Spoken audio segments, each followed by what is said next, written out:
சரவணபவ. அன்பர்கள் அனைவருக்கும் வணக்கம். நான் ஆர்த்தி சொர்ணலட்சுமி பேசுகிறேன். இந்த பதிவு மார்ச் மாதம் நடைபெறவிருக்கும் பொதுவான பலன்களை ராசி பலனாக காணவிருக்கிறோம். வளராக திருச்செந்தூரில் வீற்றிருக்கும் முருகப்பெருமானின் பொற்பாத கமலங்களையும் என் அன்னை வாராயின் தாழ் பணிந்தும் என் குருநாதரை வணங்கியும் 12 ராசிக்கும் இந்த மார்ச் மாதம் கோள்களின் கோச்சார நகர்வால் நடைபெறவிருக்கும் பலன்களை துல்லியமான பதிவுகளாக 12 பதிவுகளாக காணவிருக்கிறோம். இந்த மாதம் பார்த்திங்கன்னா கோள்களின் கோச்சார நிலையை, ஏன்னா நம்மளுக்கு மார்ச் மாதம் என்பதனால சூரியன் 2 ராசிகளை பயணிப்பார். அதே போல் புதனும் 2 ராசிகளை பயணிக்கிறார். சுக்கிரனும் நமக்கு செவ்வாயும் இடம் பெயர்கிறார்கள். சந்திரன் இந்த மாதம் துலாமில் உதயமாகிறார். மேஷத்தில் குரு பகவான், கன்னியில் கேது பகவான், மகரத்தில் செவ்வாய் சுக்கிரன் இணைவு, கும்பத்தில் சூரியன் புதன் சனி, மீனத்தில் ராகு பகவான். இந்த மாதம் நமக்கு புதன் பகவான் மாத ஆரம்பத்தில் 7ஆம் தேதி கும்பத்திலிருந்து மீனத்திற்கும், அவரை 26ஆம் தேதி மீனத்திலிருந்து மேஷத்திற்கும் பயிற்சி ஆகிறார். சுக்கிர பகவான் இந்த மாதம் 7ஆம் தேதி மகரத்திலிருந்து கும்பத்திற்கும், செவ்வாய் பகவான் இந்த மாதம் 15ஆம் தேதி மகரத்திலிருந்து கும்பத்திற்கும் பயிற்சி ஆகிறாங்க. சூரியன் இந்த மாதம் 16ஆம் தேதி அவர் மீனத்திற்கு பயிற்சி ஆகிறார். இந்த கோள்களின் கோச்சார நகர்வால் 12 ராசிகளும் சந்திக்கக்கூடிய சிறப்பான பலன்களையும் சாதகமற்ற சூழலையும் தெளிவாக அறியலாம். அது மட்டும் இல்லை, இந்த காலகட்டம் கால சக்கரத்தின் லாபஸ்தானத்தில் ஒரு 5 கிரக கூட்டணி இருக்கும். இந்த 5 கிரக கூட்டணியால் 12 ராசிகளுக்கும் எந்தெந்த ராசிகளுக்கு அது பாசிட்டிவாக செயல்பட போகுது, எந்தெந்த ராசிகள் கொஞ்சம் அதிக கவனத்துடன் விழிப்புணர்வுடன் இருக்கணும் என்பதெல்லாம் இந்த பதிவுகளில் தெளிவாக கூறப்பட்டிருக்கு. அன்பர்கள் பதிவினை முழுமையாக கேட்பதுடன் இதில் சொல்லி இருக்கின்ற இறை வழிபாடுகளையும் சாத்வீக பரிகாரங்களையும் பின்பற்றி உங்கள் வாழ்நாளில் நல்ல ஒரு திறம்பட ஒரு வியூகம் அமைத்து எப்போவுமே ஒரு சூழ்நிலை சிறப்பாக இருந்தாலும் சாதகம் இல்லாமல் இருந்தாலும் திறம்பட கடந்து வந்துட இந்த பதிவுகள் மூலம் நீங்கள் ஒரு வியூகத்தை அமைத்து சிறப்பாக செயல்படலாம். விருச்சிக ராசி, விருச்சிக லக்னத்திற்கான பலன்களை காணவிருக்கிறோம். இந்த மார்ச் மாதம் எப்படி கடந்து வரலாம்? ஏன்னா விருச்சிக ராசியை பொறுத்த வரைக்கும் நிறைய அப்ஸ் அண்ட் டவுன்ஸ்லாம் கடந்து வந்து கொண்டிருக்கிறார்கள். ஏற்கனவே விருச்சிகத்துக்கு விமோச்சனம் உண்டாமா அப்படின்லாம் கேட்பீங்க. அதே போல் 4ல் அர்த்தாஷ்டம சனியாக சனி ஆட்சி நிலையை அடைந்து கொண்டிருக்கிறார். அப்போ என்னென்னா நிறைய சொத்து பத்து வண்டி வாகன யோக சேர்க்கை இருந்தாலும் கூட மனதில் ஒரு நிறைவன்மை, ஒரு உடல்நல குறைவு, இல்லை உறவுகளோட ஒரு பிரச்சனை, எந்த வகையிலையாவது ஒரு பிரச்சனையை சந்தித்து இருக்கக்கூடியவர்கள். ஏற்கனவே கால சக்கரத்தின் 8ஆம் இடம் சொல்லியாச்சு. விருச்சகம்னாலே ஒரு பிரச்சனையை கண்டிப்பாக நிச்சயம் உண்டு. அந்த 8 என்ற அந்த கர்மாவை சந்தித்து தான் அதுக்கப்புறம் ஏற்றம் தரும் பாவங்களே அமர்ந்திருக்கு. 9, 10, 11 அப்படின்னு சொல்லலாம். இந்த காலகட்டம் விருச்சிக ராசிக்கு நம்ம சொல்லியிருக்கிறோம். அடுத்து வரக்கூடிய காலகட்டங்கள்லாம் உங்களுக்கு சிறப்பாக இருக்கும். அதுக்கு முத்தாய்ப்பான்னு சொல்லிடலாம். முத்தாய்ப்பா எப்படி எடுத்துக்கணும் இதன்றனா, விடாமுயற்சி விஸ்வரூப வெற்றி. இந்த மாதம் ராசி அதிபதி உச்சம் பெற்று, ஏற்கனவே அவர் போன மாதமும் அப்படி தான் இருந்தார், உச்சம் பெற்று நமக்கு 3, 4 என்ற இடங்கள்லாம் அழகாக பயணிக்க போகிறார் அப்படின்னு சொல்லலாம். 3 என்பது முயற்சி ஸ்தானம். நான் ஏற்கனவே சொன்ன மாதிரி தான் விடாமுயற்சி விஸ்வரூப வெற்றி. அது சனியின் வீடு அல்லவா? அப்போ என்ன ஆகும், நம்ம முயற்சியை சலிக்காமல் தொடர்ந்து போடும்போது நமக்கு வெற்றி நிச்சயம் அப்படின்னு சொல்லியாச்சு. உழைப்பதற்கு, ஊக்கமுடன் செயல்படுவதற்கு, ஒரு காரியத்தை செயல்படுத்தி தான் ஆகணும் இந்த காலகட்டம் அப்படின்னு சொல்வதற்கு இது ஏற்ற தருணம். முயற்சி இங்கே எங்களுக்கு சக்ஸஸ் ஆகுமா அப்படின்லாம் ஒரு சந்தேக கேள்வி கணைகளை தொடுப்பதை தாண்டி உங்களுக்கு இந்த காலகட்டம் ரொம்ப அருமையாக உங்களுடைய முயற்சிகள் வெற்றி பெறும் அப்படின்னு சொல்லலாம். அதே போல் உங்களுக்கு தனாதிபதியும் அவங்க அந்த இடத்தில், அதாவது 6ஆம் இடத்துலேருந்து நமக்கு 2ஆம் இடத்தை வேறு பார்க்குறாரு. அப்போ உங்களுடைய 2, 5 ஒரு விஷயத்தை நமக்கு பணமோ இல்லை பணம் சார்ந்த விஷயங்களோ நமக்கு நிச்சயம் உண்டு. மணி ஃப்ளோ நல்லா இருக்கும். ஆனால் செலவுகளை திட்டமிட்டு செலவு செய்து கொள்ளணும். ஏன்னா வருவாயும் செலவாகவும் சரியாக இருக்கும். குடும்ப உறுப்பினர்களின் தேவைகளை பார்த்து செய்வது போன்ற விஷயங்கள்லாம் இருக்கும். அதனால் செலவுகளை திட்டமிட்டு செய்யணும். தொழிலை பொறுத்த வரைக்குமே ரொம்ப அருமையாக இருக்கும். ஏன்னா நல்ல தொழிலில் ஒரு நல்ல மேன்மை, பதவி உயர்வு, ஊதிய உயர்வுடன் கூடிய உத்தியோக உயர்வு, இவ்வளவு நாள் வரைக்கும் எனக்கு அந்த தகுதி அந்த ப்ரமோஷனுக்காக காத்து கொண்டிருந்தேன் அப்படின்னு எதிர்பார்த்தவர்கள்லாம் திடீரென்று அந்த ப்ரமோஷன் வந்து உங்களை சந்தோஷப்படுத்துவது, அதே போல் ஒரு அரசு சம்பந்தப்பட்ட விஷயங்கள் உங்களுக்கு அனுகூலமாக முடிவது, அரசு சார்ந்த காரியங்கள் உங்களுக்கு கை கொடுப்பது, ஒரு ரியல் எஸ்டேட் துறையில் இருப்பவர்களுக்கு ஒரு சாதகமான பலன்கள், கலைத்துறையில் இருப்பவர்களுக்கும் ஒரு நல்ல புதிய ஒப்பந்தங்கள், விளையாட்டுத் துறையில் இருப்பவர்களுக்கு நல்ல ஒரு ரெகக்னைஸ் கிடைக்கிறது, ஒரு ஸ்பான்சர்ஷிப் கிடைப்பது, மாணவர்களுக்கு இந்த காலகட்டம் வந்து நல்ல ஒரு படிப்பில் வந்து ஒரு நல்ல ஆர்வம், நீங்கள் செய்கிற முயற்சிகள்லாம் உங்களுக்கு வந்து சிறப்பாக வந்து கை கொடுக்கும் அப்படின்னு வந்து சொல்லலாம். வெளிநாட்டு கல்வி, வெளிநாட்டு வேலைவாய்ப்புக்காக நாங்கள் காத்து கொண்டிருக்கிறோம் அப்படின்றவங்களுக்கு இந்த காலகட்டம் வந்து உங்களுக்கு ரொம்ப சிறப்பாகவே இருக்கும் அப்படின்னு வந்து சொல்லலாம். வெளியூரில் வந்து என்னுடைய வாழ்க்கை தரம் முன்னுக்கு வருமா அப்படின்னு கேட்குறவங்களுக்குலாம் அங்கே இருக்கிறவங்களுக்கும் நல்ல ஒரு பிஆர் கிடைத்து உங்கள் வாழ்க்கை திறன் வந்து ரொம்ப சிறப்பாக இருப்பது அப்படின்னு வந்து சொல்லலாம். அதே போல் வங்கிகளில் வந்து ஒரு லோன் கிடைப்பது, படித்த படிப்புக்கேற்ற வேலை இல்லை அப்படின்னு கவலைப்பட்டவங்களுக்கு உங்கள் வயதுக்கேற்ற படிப்புக்கேற்ற வேலை நிச்சயம் உண்டு அப்படின்னு வந்து சொல்லலாம். இந்த காலகட்டம் பூர்வீக சொத்தில் வந்து ஏதாவது பிரச்சனை இருந்தது அப்படின்றவங்களுக்கு அந்த பிரச்சனைகள்லாம் நீங்கி உங்கள் கைக்கு அது பத்திரமாகவே வந்து கிடைக்கும் அப்படின்னு வந்து சொல்லலாம். கடன் மூலம் 6ஆம் அதிபதி 6ல் வந்து நம்மளுக்கு 6ஆம் அதிபதியாக இருக்கார். செவ்வாய் பார்த்து அதை வலுப்படுத்துவார். ஒரு கடன் மூலம் தொழிலை விரிவுபடுத்துவது, அதே போல் நமக்கு ஒரு 4-5 இடத்துல ஒரு கடன் இருக்குன்னா அதை மொத்தமாக ஒரு இடத்துல கடன் வாங்கி அதை அடைத்து விடுவது, இதெல்லாமே ரொம்ப சிறப்பாகவே இருக்குன்னு சொல்லலாம். உங்களுடைய பேச்சை 4 பேர் கேட்பாங்க, இது வரைக்கும் என்னுடைய பேச்சுக்கு மதிப்பில்லை அப்படின்னு சொன்னவங்களுக்கு இந்த காலகட்டம் உங்களுக்கு வந்து ஒரு நல்ல ஒரு பேச்சு இருக்கும் அப்படின்னு வந்து சொல்லலாம். அதே போல் தகவல் தொடர்பு வந்து உங்களுக்கு நல்ல ஒரு ஃப்ளோவில் இருப்பது, ஏன்னா ஏற்கனவே நீங்கள் வந்து இந்த தகவல் தொடர்பு விஷயத்தில் கொஞ்சம் கவனமாக இருக்கணும் அப்படின்னு வந்து சொல்லலாம். இந்த காலகட்டம் உங்களுக்கு அந்த தகவல் தொடர்பு வந்து ரொம்ப சிறப்பாக அமைவது, நல்ல செய்திகள் வருவது, நான் ஏற்கனவே சொன்ன மாதிரி தொழில், அதே போல் உங்களுக்கு திருமணம் சார்ந்த விஷயங்களில் ஒரு நல்ல செய்திகள் வருவது, குழந்தை பிறப்பு இந்த காலகட்டம் வந்து ஒரு சிலர்லாம் வைத்தியம் பார்த்தீங்கன்னா அதுக்கு ஒரு நல்ல ரிசல்ட்டு, இல்லை இயற்கையாகவே இறைவனுடைய அருளால் வந்து அந்த பாக்கியங்கள்லாம் ஒரு சிலருக்கு கிடைக்கப்பெறுவது, குடும்பத்தில் ஒரு உறுப்பினர் சேர்க்கைன்னு சொல்லியாச்சு. ஒரு சிலருக்கெலாம் வந்து குரு பலன் இல்லைன்னாலும் உங்கள் சுய ஜாதகத்திலே 6-8 பலனில் குரு இருந்தால் நம்மளுக்கு அந்த காலகட்டங்களில் திருமணம் நடைபெறும். அதாவது ஒரு காரியத்தை போராடி ஜெயிக்கணும் அப்படின்னு வந்து சொல்லியாச்சு. அதனால் அதற்கான முயற்சிகள், அதற்கான செயல்பாடுகள்லாம் செய்யும்போது நமக்கு இந்த காலகட்டம் கிடைக்கும் அப்படின்னு வந்து தாராளமாக சொல்லலான்னு சொல்லியாச்சு. இந்த காலகட்டம் வந்து நமக்கு பணம் கொடுக்கல் வாங்கல், வாய் வார்த்தை, ஜாமீன், இதெல்லாம் ஒரு சிலர் கவனமாக இருந்துருங்க. அதே போல் வயதில் மூத்தவங்க இந்த காலகட்டம் வந்து நான் ஏற்கனவே சொன்ன மாதிரி தான் உங்களுடைய செயல்பாடுகள், உங்களுடைய அறிவுத்திறன் கொண்டு செயல்படுவது, இல்லை நான் ஒரு எதிர்கால திட்டம்லாம் நிறைய வச்சுருக்கேன் அதற்கான முயற்சிகள்லாம் இப்போ செயல்படுத்தலாம்னா தாராளமாக செயல்படுத்தலாம். பெண்மணிகளுக்கு ஆடை ஆபரண அத்தியாவசிய பொருள் சேர்க்கை உண்டு. ஒரு 2 ரூபாயை நீங்கள் மிச்சம் பிடித்து கொள்ளலாம். உடல்நிலையில் மட்டும் தசாபதி சிறப்புலன்னா கொஞ்சம் உடல்நிலையில் கொஞ்சம் கூடுதல் கவனம் எடுத்துக்கொள்ளணும் அப்படின்னு வந்து சொல்லியாச்சு. உணவு பழக்க வழக்கங்கள், அதே போல் ஒரு நடைப்பயிற்சி மேற்கொள்வது, இதெல்லாமே வந்து ரொம்ப சிறப்பாகவே இருக்கும் அப்படின்னு வந்து சொல்லலாம். அதே போல் வம்பு வழக்கு சார்ந்த விஷயங்கள்லாம் உங்களுக்கு இந்த காலகட்டம் நல்ல ஒரு ரிலீஃப் கிடைக்கும், ஒரு வெற்றி கிடைக்கும் அப்படின்னு வந்து சொல்லலாம். ஏன்னா தகப்பன் வழியில் இருந்த ஒரு தொந்தரவுகள், ஒரு பிரச்சனை, ஒரு சொத்தில் ஒரு வில்லங்கள்லாம் இருந்ததுன்னா அதெல்லாம் வந்து இந்த காலகட்டம் வந்து உங்களுக்கு முடிஞ்சிடும். உங்களுக்கு முடிஞ்சு உங்களுக்கு ஒரு நல்ல பலன்களாகவே நடக்கும். பூர்வீகத்திலலாம் ஒரு பிரச்சனைங்க, பங்காளி பிரச்சனைலாம் இருந்ததுன்னா அதெல்லாம் சாதகமாகவே உங்களுக்கு முடிவு உண்டு அப்படின்னு வந்து சொல்லலாம். இந்த மாதத்தை பொறுத்த வரைக்கும் விருச்சகம் கொஞ்சம் உழைப்பை வந்து அதிகப்படுத்தி போடும்பொழுது அனைத்து வகையிலையுமே சிறப்பாக இருக்கும். ஒரு பொருள் பழசை கொடுத்து புதுசை மாற்றுறது, ஒரு நிரந்தர சொத்து ஒன்று, ஒரு வீடு கட்டுறது, வண்டி வாகன சேர்க்கை, ஒரு பிராண்டடாக வாங்குறது, வாங்குகிற பொருளில் கூட ஒரு தரம் இருக்கும் அப்படின்னு சொல்லலாம். மாணவர்கள், குழந்தைகள் சார்ந்த விஷயங்கள் ரொம்ப சிறப்பாக இருக்கும்.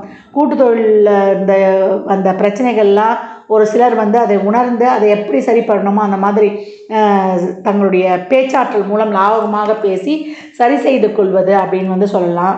இந்த காலகட்டம் வந்து இறை வழிபாடை இன்னும் செஞ்சீங்கன்னா உங்களுக்கு இருக்கக்கூடிய அங்கங்கே ஒரு சிறு தடைகள்லாம் இருக்கும். ஏன்னா செவ்வாய் சனி, சூரியன் சனி இதெல்லாம் ஒன்று சேரும்போது உறவுகளில் இல்லை உடன் பிறந்தவர்களோட ஒரு சின்ன சின்ன கசப்புகள்லாம் வந்து சேரும். இந்த காலகட்டம்லாம் கொஞ்சம் கோபத்தை கொஞ்சம் குறைச்சிக்கணும், எல்லாரையும் கொஞ்சம் அனுசரித்து செல்லணும். ஏன்னா நாளில் இருக்கக்கூடிய சனி ரொம்ப ஒரு பிடிவாதத்தை கொடுத்துப்பார். அப்போ அந்த பிடிவாதத்தை தளர்த்து கொள்ளணும், அதையும் வந்து சொல்லியாச்சு. உங்களுடைய முயற்சிகள், உங்களுடைய லட்சியங்கள், இதை நோக்கி நீங்கள் செல்லும் பொழுது மற்றதெல்லாம் பற்றி பெருசாக வந்து நம்ம சிந்தித்து கொள்ளக்கூடாது. சரியான தருணம் நம்மளுடைய செயல்பாடுகளை நம்ம செயல்படுத்தி அதை லாபமாக மாற்றிக்கொள்வதற்கு. அதனால தான் நான் ஆரம்பத்திலே சொல்லிட்டேன், விருச்சிகத்திற்கு விடாமுயற்சி விஸ்வரூப வெற்றின்னு.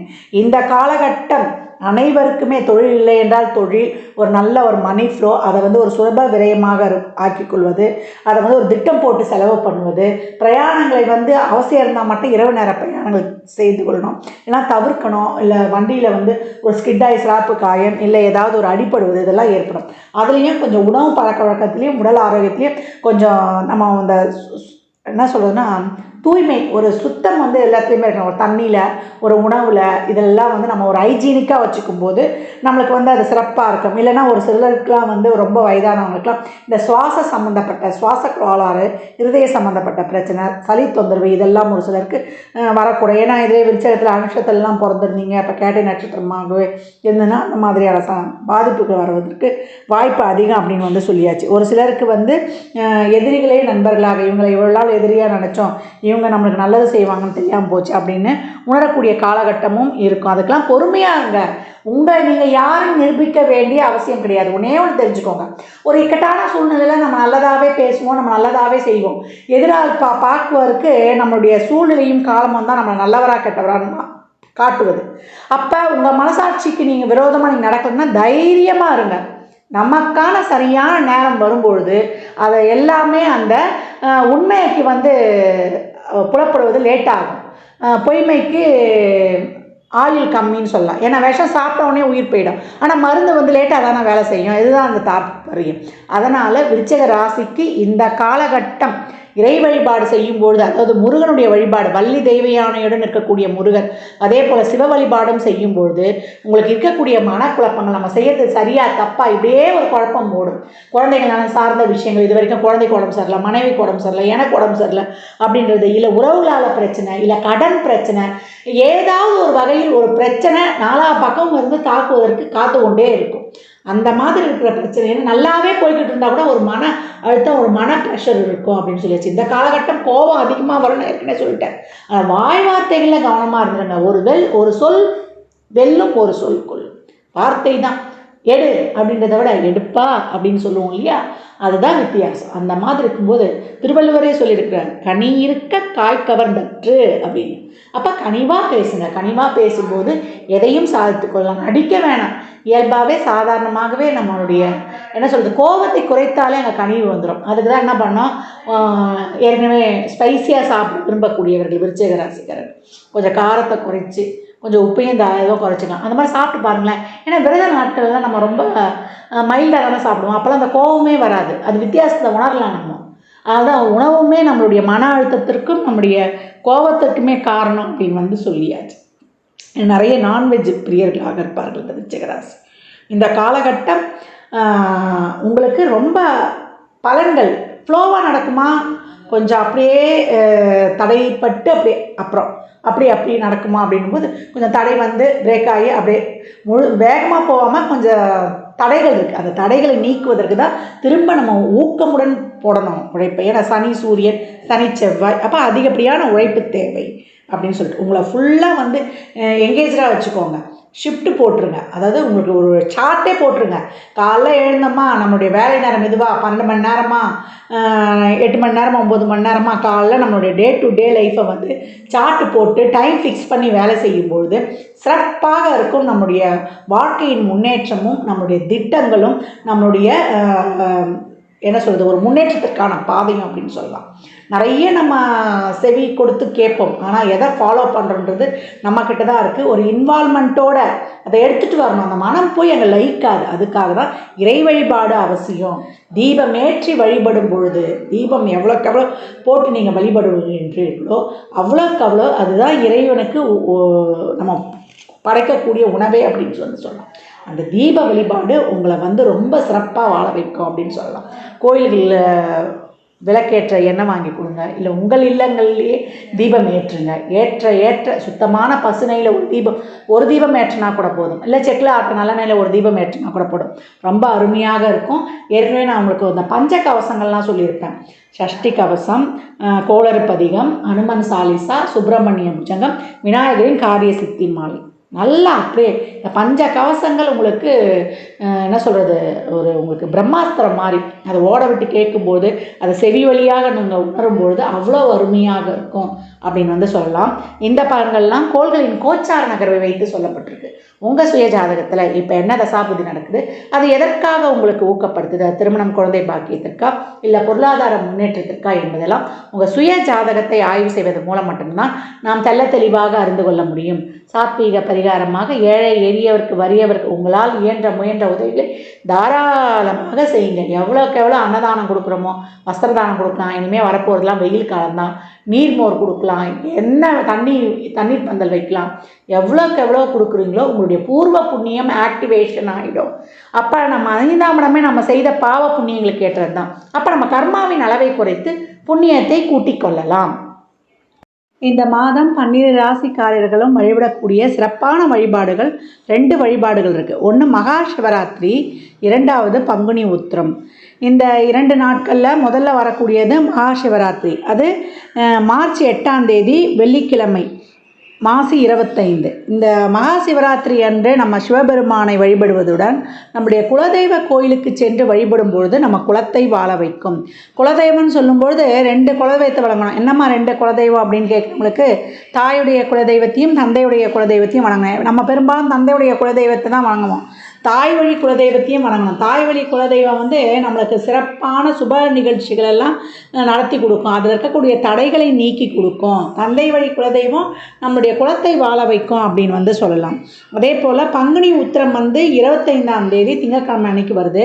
இதை முதல் நாளே கூட பங்குனி ஞாயிற்றுக்கிழமையே கூட ஆரம்பிச்சிருது. 2 பட்டு வரா மாதிரி இருக்கும். பெரும்பாலும் 25ஆம் தேதி தான் சொல்லுவாங்க. நம்ம 24ஆம் தேதி 2 நாள் தெய்வத்தை கும்பிட்றதுனால ஒன்றும் இங்கே நம்மளுக்கு தப்பு வர போகிறதில்ல. அதனால் பங்குனி உத்திரம் அன்று நமக்கு வாய்ப்பு இருப்பவர்கள், வேலைக்கெலாம் போகிறோம் அப்படின்றவங்க நம்ம ஞாயிற்றுக்கிழமையை கூட வழிபட்டுக்கலாம்.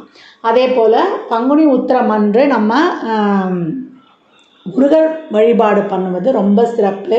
பெரும்பாலும் அம்மன் கோயில்லையும் ரொம்ப விசேஷம் நடைபெறும். எல்லா ஆலயங்களிலுமே சிறப்பான நிகழ்வுகள், அதே போல் திருமண வைபவங்களும் நடைபெறும். பங்குனி உத்திரம் முருகனுக்கு தான் ரொம்ப உகந்ததாக நம்ம வழிபடுவோம். எல்லா தெய்வ ஆலயங்கள்லையுமே சிறப்பான வழிபாடு நடைபெறும். அன்று வள்ளி தேவயானையுடன் இருக்கக்கூடிய முருகப்பெருமானை பன்னீர் ரோஜா மாலை சாற்றி வழிபடும் பொழுதும், அதே போல் வெட்டிவேர் மாலை சாற்றலாம், எலுமிச்சம்பழ மாலை சாற்றலாம். வெற்றிவேர் மாலை போடும்போது நமக்கு வெற்றி கொடுக்கும். எலுமிச்சங்கனி போடும்பொழுது அதுவும் வெற்றிக்கனி. நமக்கு தொழில் தடையெல்லாம் நீக்கி, கண்திருஷ்டி நீக்கி நமக்கு சிறப்பான பலன்களை தரும் அப்படின்னு சொல்லலாம். இந்த பன்னீர் ரோஜா மாலை போட்டு நம்ம ஒரு பால் அபிஷேகம், பன்னீர் அபிஷேகம், இளநீர் அபிஷேகம்லாம் பண்ணும்பொழுது நம்மளுக்குள்ளே இருக்கிற அந்த கோபம், நம்மளுக்கு இருக்கக்கூடிய நம்ம அந்த ஆக்ரோஷம் இதெல்லாம் நீங்கி நம்மளே ஒரு சாந்த சொரூபி ஆகிடுவோம். திருமண தடைகள் நீங்கும். முதல்ல இந்த பங்குனி உத்திரம் தெய்வீக திருமணங்கள் நடைபெறக்கூடிய காலகட்டம் அப்படின்னு சொல்லலாம். அதே போல் ஒரு சில கோயிலில் திருமணங்கள் நடைபெறாது. தம்பதி சமேதராக இருக்கக்கூடிய, அதனால தான் நான் சொன்னேன், வள்ளி தேவியானையுடன் இருக்கக்கூடிய முருகப்பெருமானை நல்லா பன்னீர் ரோஜா மாலை வாங்கி போட்டு வழிபடும்பொழுது விரைவில் திருமணம் கைகூடும். திருமணத்தில் இருக்கக்கூடிய தடைகள் நீங்கும். அன்றைய தினம் ஷட்கோண விளக்கு ஏற்றி வழிபடலாம். சாராவண பவன், அந்த ஷட்கோண ஸ்டார் கோலம் போடுவோம் இல்லையா, அதை சாராவண பவ எழுதி நடுவில் ஓம் எழுதி நம்ம 7மே நெய் தீபங்களாக ஏற்றலாம். இல்லை அந்தளவுக்கு வசதி இல்லைன்றவங்க, இல்லை 6 தீபத்தை நல்லெண்ணெய் தீபமாகவும் நடுவில் வைக்கக்கூடிய தீபத்தை சுத்தமான நெய் தீபத்தினால் ஏற்றும்பொழுது ராகுக்கேது இந்த இணைச்சோன்னா அந்த புள்ளிகளை ராசி கட்டத்தில் ராகுக்கேதுகளை இணைக்கும்பொழுது நமக்கு இந்த ஸ்டார் வடிவில் தான் வரும் ஷட்கோணத்தில். அதனால் இந்த காலகட்டம் முருகனுக்கு ஷட்கோண தீபம் ஏற்றி வழிபடும் பொழுதும் அவரை எளிமையாக எப்படி வேண்டுமானால் அன்று காலையிலிருந்து நம்ம முருகப்பெருமான் படத்தை தொடச்சிட்டு, இல்லை வேல் இருந்தால் வேலுக்கும் நம்ம வழிபாடு செய்யலாம். அதே போல் கோயிலில் நிறைய முருகனுக்கு பால் குடம் எடுப்பாங்க. அதே போல் நிறைய நீர்மோர், அதே போல் பாயசம், அன்னதானம் இதெல்லாம் செய்யும்போது பௌர்ணமி உடன் வந்துடும். அப்போ பௌர்ணமியும் பங்குனி உத்திரமும் ரெண்டும் ஒன்றா சேர்ந்து வந்துடும். அப்படி வர்ற நாட்களில் நம்ம நிறைய தான தர்மங்கள், இறை வழிபாடுகள், இறைவனுக்கு இயன்ற பொருட்களை வந்து நம்ம நெய்வேத்தியம் வைத்து வழிபடும் பொழுது பெரியவர்கிட்ட நிறைய ஆசி வாங்கணும். இந்த பண்டிகை நாட்களில், விரத நாட்கள்லாம் நம்ம நிறைய தான தர்மம் பண்ணணும். ஏழை எளியவருக்கு வறியவருக்கு பண்ணும்பொழுது நம்முடைய கர்மாக்கள் விரைவாக குறைக்கப்படும். அப்போ பங்குனி உத்திரத்தில் இறைவனை வழிபடும்போது சீக்கிரம் திருமண பாக்கியம் கிடைக்கும், திருமண தடை நீங்கும், கணவன் மனைவி ஒற்றுமை கூடும். அதே போல் ரொம்ப சிறப்பான இனிய இல்லறம் வந்து தம்பதியருடைய அந்யோன்ய சிறக்கும் அப்படின்னு வந்து சொல்லலாம். என்ன சொல்கிறது, கணவன் மனைவி வந்து ஒரு குடும்பத்தில் ஒற்றுமையாக இருக்கும்பொழுது தான் அந்த குடும்பமே ரொம்ப சீரும் சிறப்பமாக இருக்கும். அந்த குழந்தைகளையும் ஒரு பெரிய சிறப்பாக பேணி வளர்க்க முடியும். கணவன் மனைவி ஒற்றுமை இல்லைன்னா முதல்ல பாதிக்கக்கூடியது அந்த பிள்ளைகள் தான். அதாவது பிள்ளைகள் நல்லா இருக்கணும், பிள்ளைகள் சிறப்பாக இருக்கணும்னா முதல்ல கணவன் மனைவி அவங்க எதிரில் முதல்ல சண்டை போட்டுக்கிறதே ஃபஸ்ட்டு தவிர்க்கணும். அவங்களுக்கு தெரியக்கூடாது நம்ம சண்டை போட்டிருக்கோம் அப்படின்னு. ஏன்னா நம்ம ஒற்றுமை இல்லைன்னா பிள்ளைங்களை நம்ம வந்து ஒரு சிறப்பான வழிநடத்தி ஒரு கண்டித்து வழி நடத்த முடியாது. ஏன்னா இப்போ இருக்கிறதே வந்து கலிகாலம் சொல்லியாச்சு. அதனால் ஒரே ஒரு விஷயம் நம்ம என்னென்னா, இந்த தலைமுறையில் பிள்ளைங்களுக்கு பயப்படுற சந்ததியை நம்ம தான், பெற்றவர்களுக்கு பயந்த தலைமுறையினரும் நம்ம தலைமுறையர் தான் அப்படின்னு வந்து பெருமையாக சொல்லிக்கோ. அதாவது பெருமையாக சொல்கிறதா, பெற்றவருக்கு பயந்தோன்றதை சொல்லிக்கலாம். பிள்ளைகளுக்கு ஏன் பயப்படுறேன்னா, நம்மளோட புத்திசாலி ஆகிட்டாங்க, அவங்க வந்து சிந்தனைலாம் வேறு மாதிரி சென்று கொண்டிருக்குது. நம்ம என்ன தான் சொல்லி வளர்த்தாலுமே உலக நடைமுறையும், அதாவது கணினிமயமான உலகத்தில் நம்ம ராகுவின் தாக்கம் அதிகமாக இருக்குது இல்லையா? அதனால் வந்து ஒரு மாய முகமூடிய போலியை தான் நம்புகிறாங்க. உண்மையை நம்புவது வந்து தாமதமாக தான் நடக்குது. அதனால் போலி வந்து எளிதாக ஜெயித்திருது அப்படின்னு வந்து சொல்லலாம். இந்த நிலையிலிருந்தெல்லாம் நம்ம மீண்டு வருவதற்கு தான் இறை வழிபாடுகளையும் நேர்மறை சிந்தனைகளையும் நம்ம எப்போ வைத்துக்கொள்ளணும். பெரியவர்கள்கிட்ட மனம் கோணாமல் நடந்து அவருடைய ஆசைகளை பெற்று தான் ஒவ்வொரு வழிபாடும் பண்ணும்பொழுது அந்த வழிபாடுகளை நமக்கு பூர்ணமாக பலன் தந்து பலன்களை நிறைவாக பெற்றுக்கொள்ளலாம். ஜாதகம் பார்க்க விரும்பும் நண்பர்கள் இந்த எண்ணிற்கு ஒரு மெசேஜ் செய்யுங்க. தங்களுக்கான விவரங்கள் அளிக்கப்படும். அப்பாயின்மெண்ட் பெற்றுக்கொள்ளலாம். ஜாதகம் சிறந்த முறையில் கணித்து பார்த்து தரப்படும். நியூமராலஜி படி பிறந்த குழந்தைகளுக்கு பெயர் வைத்து தரப்படும். தொழிற்சாலை நிறுவனங்களுக்கும் பெயர் வைத்து கொள்ளலாம். வாஸ்து பார்த்து தரப்படும். வாஸ்துப்படி வீடு கட்ட பிளான்கள் போட்டு தரப்படும். சுப முகூர்த்த நாட்கள் குறித்து தரப்படும். அவரவர் சேவைக்குண்டான கட்டணத்தை செலுத்தி சிறப்பான சேவைகளை பெற்று வாழ்வை வளமாக்கிக் கொள்ளலாம். மற்றும் ஒரு சிறப்பான பதிவில் சந்திக்கும் வரை தங்களிடமிருந்து விடைபெற்றுக் கொள்வது ஆதித்ய சொர்ணலக்ஷ்மி. வாழ்க வளமுடன், எல்லாம் நிறைவாகட்டும். நற்பவி நற்செழி.